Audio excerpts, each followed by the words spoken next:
देश के प्रधानमंत्री ने कहा है कि सौगंध मुझे इस मिट्टी की, मैं देश नहीं झुकने दूंगा। 10 साल पहले विरोधी पक्ष ने कहा था कि नरेंद्र मोदी सत्ता में आ गए तो खून की नदियां बह जाएंगी।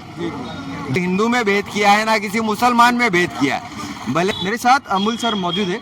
तो सर सबसे पहले मेरा आपसे सवाल ये है कि आज जो वोटिंग का दूसरा चरण में जो वोटिंग हो रही है, तो यहाँ पर आप पूरा लीड कर रहे हैं, यहाँ देख रहे हैं, तो किस तरह की वोटिंग हो रही है यहाँ पर? आज सवेरे से तकरीबन लोगों में वोटिंग करने का उत्साह बड़े पैमाने पे देखने को मिल रहा है। अभी इतनी कड़क धूप है, उसके बावजूद भी आप देखेंगे कि काफी पैमाने पर महिलाएं जो है वो बाहर निकल के इतनी धूप में भी वोटिंग कर रही है। अब ये वोटिंग जो कर रही है तो हर जनता के दिल में एक ही उत्साह और एक ही बात है कि जिस तरह से देश प्रगति पे बढ़ रहा है तो हम भी धूप की चिंता क्यों करें।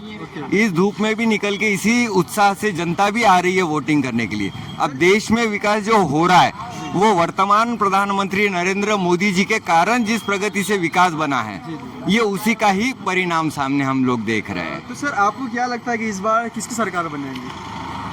देश के प्रधानमंत्री ने कहा है कि सौगंध मुझे इस मिट्टी की, मैं देश नहीं झुकने दूंगा। जो प्रधानमंत्री देश नहीं झुकने देने की सौगंध खाते हुए सिंहासन संभाल रहा है और जनता की सेवा करके विकास का प्रमाण दे रहा है तो निस्संदेह ही उसी प्रधानमंत्री को फिर से जनता प्रधानमंत्री के रूप में देखना चाहती है और वो है श्री नरेंद्र मोदी जी।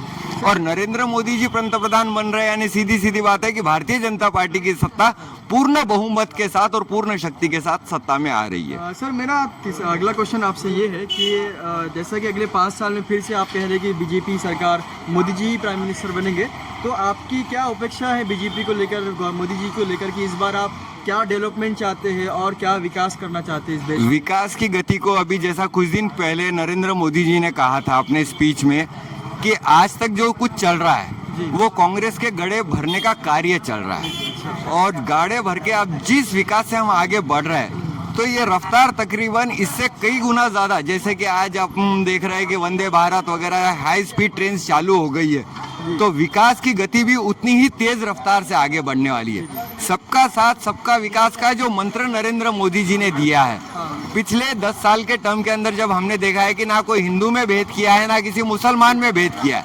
भले ही राजनीति सियासतदान बाकी दूसरे कुछ भी भेदभाव करे पर मोदी जी ने सबको एक नजर से देख के सबके विकास की गति को गाड़ी को तेजी दी है। उसी बलबूते के ऊपर आगामी 10 सालों के अंदर हर क्षेत्र में हम विकास की गति को महसूस कर रहे हैं। अपोजिशन का कहना है कि संविधान बदल दिया जाएगा, फिर से इलेक्शन नहीं होंगे, डिक्टेटरशिप यहाँ पर आ जाएंगी, यहाँ मुसलमानों को हो गया या SC ST को हो गया, सबको ये बीजेपी सरकार खत्म कर देंगी बाहर। ये संविधान बदलना, देश के अंदर असंतुलितता निर्माण करना, ये विरोधी पक्ष के बहुत छोटे से तुकबंद रह गए। 10 साल पहले विरोधी पक्ष ने कहा था कि नरेंद्र मोदी सत्ता में आ गए तो खून की नदियां बह जाएंगी।